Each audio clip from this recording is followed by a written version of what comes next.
2025 has really brought its absolute all when it comes to entertainment. We've been getting awesome movies in theaters, we've been getting awesome TV shows, and obviously entertainment as a whole has been really up high, specifically this year with, incredible releases. Now, obviously, one of the biggest surprises that I've had specifically this year was the fact that they were going to release the newest show on Peacock, which is none other than The Paper. Now, The Paper, to me, when I heard about it being a spin-off to The Office, it was kind of like a really, surprising thing to me, and I was still like, okay, this is gonna be kind of interesting.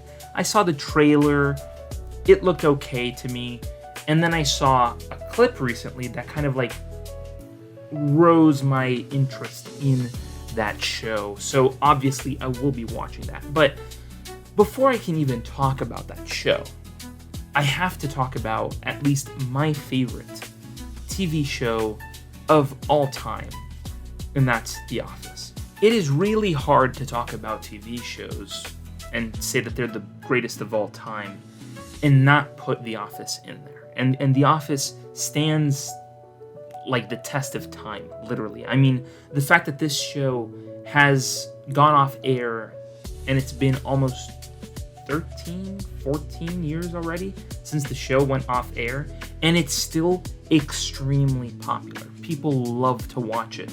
They put it on their streaming networks or streaming services, and if it's on TV, like I sure am one of those people that if I'm at a hotel room and The Office is playing on a channel, I'll literally just leave it on that channel just to rewatch it. And I've watched the entire series like 5 or 6 times over already. And then obviously recently I started going back and rewatching the show with the new Superfan episodes, which extend the episodes even longer. And it just gives more context to certain scenes of the show. So I know for a fact that this definitely ranks amongst one of the greatest shows ever made, simply due to the fact that it has not only an incredible cast, but the stories are fantastic as well. And I feel like this could also work as an opportunity for the new show to learn what worked for The Office and then kind of adapt to, more recent times. And I feel like that would make it incredible. So I think The Office has a lot to be learned from, and ultimately there's a lot that can go towards, making a great show by using and utilizing what was, created in The Office originally. Now, I do believe that there are 3 very basic factors that really stand the test of time for me to go sit down and watch this show. And I think the one main factor, I would say one of those 3 main factors, is the fact that each individual character in this show is ultimately a reflection of somebody that you have met in your life. And I feel like whenever you watch this show, you are watching a reflection of real people. Real people, real emotions, real stories play out, and it's not something that is forced. And I feel like The Office, no matter how many times I rewatch it, I absolutely love it even more every time I watch it, even if I'm watching it with deleted scenes or bloopers or seeing moments of characters interacting behind the cameras when it comes to that show. So all those stories that you see play out, specifically on the show, that were written, and we have to give a huge shout out when we're talking about writing. We have to talk about the main writer on the show, Michael Schur. Michael Schur is literally the man who has penned and designed every individual character that you see here to be memorable and to feel real in this, Office universe. And I truly do think that that is probably one of the greatest factors that play for it, in the long run, because you just want to sit back and watch real people do their job and then obviously get into their quirky, zany nature. So I feel like if they're going to do it for the new show, they have to follow that factor. You cannot make your characters feel like caricatures. You can't make your characters feel like cartoon characters. You have to make them real. Give them real emotion. Give them depth. And then you're going to have people wanting to go back and watch it. And to me, that is one of the greatest factors and why I think, The Office is one of the greatest shows of all time. Now, another factor that I have to also play into this, and that is obviously the cast that you see on screen. You cannot deny that this show is not perfectly cast. You have Jim Halpert being played by John Krasinski. You have Pam Beesly with Jenna Fisher. You have Rainn Wilson with Dwight. You have, Meredith being played by, Kate Flannery. I mean, the list goes on, with this show. Every individual character stands out due to that casting, due to the choices that were made right at the beginning of the show, prior to the show even making it on air. It was the choices that were made in casting that made this show what it is. You cannot deny that every time you see Brian Baumgartner, you obviously are going to think of Kevin. Like, there's just no other way of describing it than that. Like, Brian is literally that image in your head. If you're a fan of the show, that's all you're going to think about. And what I like is that he's even capitalized on the fact that he is, Kevin Malone in a way. So you see him in chili commercials. He goes to certain, places and talks about chili. He has a book that talks about making chili. So he has capitalized on that fact and on that character. And he's absolutely amazing for having done that, because ultimately it kind of shows where the character and the real human being kind of collide. And that was really cool of him to do that. But then again, if he had not been cast in that role, I don't know if the show would have been the same. You have characters like Angela Kinsey's, Angela. She is fantastic on the show, and she's only known and truly admired for that role because it fit her so well. The casting was perfect for her because she can play that role really well without making it feel like a character. That you've met people like that in real life. So Angela Kinsey was able to translate that realism of that human, sort of kind of grumpy human being that you may or may not cross paths with. She was great at that. And I feel like that is one huge thing that really made the show what it is. Again, we cannot talk about casting without talking about Michael Scott himself, Steve Carell. Steve Carell was the glue that kept this show together. And honestly, up until season 7, it was literally strong episode after strong episode. Now, obviously, you go into, season 8 and 9, and they're not the strongest of seasons, but you can tell that there's still some quality there due to the fact that these original cast members that are still there are still carrying the show with their, charisma and their, analysis and deep, connectivity with these characters. So ultimately, to me, that is truly where it shines, with people that honestly know and understand these characters and were able to sort of flourish in a way these intricate relationships and ultimately, build this entire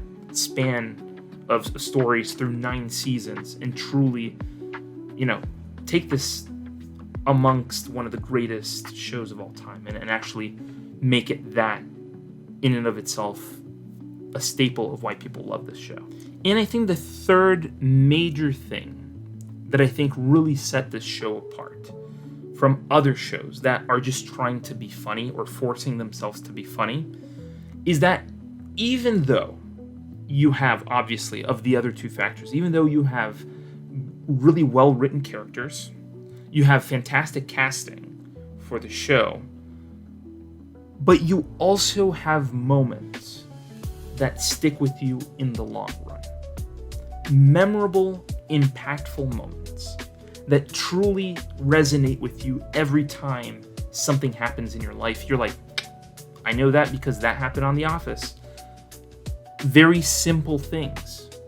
Obviously, when we're talking about the episode Niagara Falls, when we see Jim and Pam get married, every time you hear Forever by Chris Brown, you cannot help but remember them dancing down the aisle.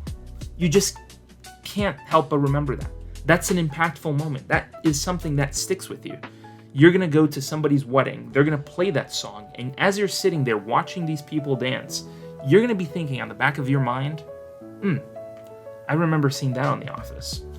That's an impactful moment. That's something that sticks with you, something that will truly resonate with you for the rest of your life as you're watching this show. Whether it's, Jim kind of confessing his love for Pam, in Casino Night, or if it's, Dwight, being, caught having a relationship with Angela, whether it's the duel with, Dwight and Andy fighting it out, and then, you seeing Dwight try to run over, Andy with his car. I mean, all these little moments that stick with you in your mind are memorable because the show designed it to be that way. Designed it in such a way that you are going to remember these moments. Now, obviously, I'm with my fingers crossed and hoping that they do the same for this next show, for the paper. But I know for a fact that what really made it work as well were those impactful moments. Those moments that not only just made you laugh, but a lot of moments that made you cry. A lot of moments that made you resonate with these characters. That made you feel the same emotions that they have felt. And in turn, made you rethink how you thought of a situation in your own life. So I can tell you for sure, that is definitely a major factor as to why I absolutely love The Office. And no matter where I go, I know for a fact that shows like The Office will always be, I'm not going to say copycats, but they're always going to be bathing in the same fountain or the same lake as The Office has been. So, you obviously can go and watch, by extension, Parks and Recreation. You can go and watch that show and you'll know for a fact that show is literally like a transfer or a more like, how can I say this? A more tuned version of The Office. They try to remake The Office, but in Parks and Rec. And as a matter of fact, I also love Parks and Rec. I'm not, a hater of Parks and Rec at all. I'll literally watch, highlights of each individual episode countless times and absolutely fall in love with the show no matter how many times I see it. But I do see where it shines. I definitely see how much one show has taken on from The Office. And honestly, it's going to serve as inspiration for years to come. So much so that they have made the spin-off now. So it ultimately plays into what I have been saying all along. In that not only is The Office my favorite show of all time, but also it has become much more than just a TV show. It has become a pop culture phenomenon. They have now, their own Comic-Con. Like The Office has its own convention where people can go and meet, people from the show and, have these incredible sit-downs with the people who made the show. I mean, it's literally become people's, comfort show. The same it has for me. Honestly, I've had, good days and bad days. And The Office has ultimately been there through it all with me.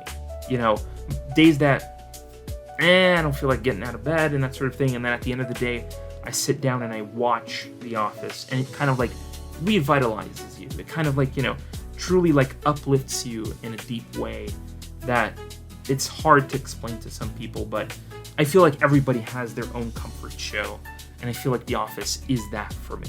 And like I say in every single one of my videos, that was just my opinion, and I want to hear from you. I want to know what you think about The Office. Do you love The Office as much as I do? Are you the type of person who is going to start watching The Paper because it is a spin-off of The Office? or because you want to see Oscar Nunez play Oscar Martinez again. I mean, literally, it is something that needs to be talked about. And fair enough, I will be talking about the paper on this channel once the season is over and I have seen all the episodes so that you guys can get my unfiltered thoughts on what I thought of the show. Mind you, I'm still very critical about that show and I'm still walking on eggshells as I approach it, but nonetheless, I do want to sit down and watch that show and enjoy it because it is a continuation of The Office, and I just cannot deny that that is literally something that I want to see. So that is what I think, and I obviously want to know what you think of The Office as a whole. Is it a show that you absolutely loved? Is it a show that you hated? Is it a show that you've never watched, but after watching my video, you're going to go and watch? Or are you going to actually dive into The Office in its sort of lore? Are you going to watch the superfan episodes? I want to hear from you. I want to hear from you what you think of The Office. And I want to know all of that down below in the comments. And while you're down there, hit the subscribe button and hit the bell to be notified when new videos go live on this channel. And thank you so much for watching this video, and I'll see you in the next video. Scrolling through YouTube, same old routine, then bam, movie savant, what a scene. Trivia bombshells dropping knowledge like rain. Forget the dishes, gotta watch it again. Movie buffs unite, savants to place. Subscribe and hit the bell, don't leave a trace. Next level knowledge keeps you in the loop. Savants got the scoop, ain't nothing to recoup. That is really hard. You think you can go all day long? You always left me satisfied and smiling, so. That's what she said. Michael, please. Mwah!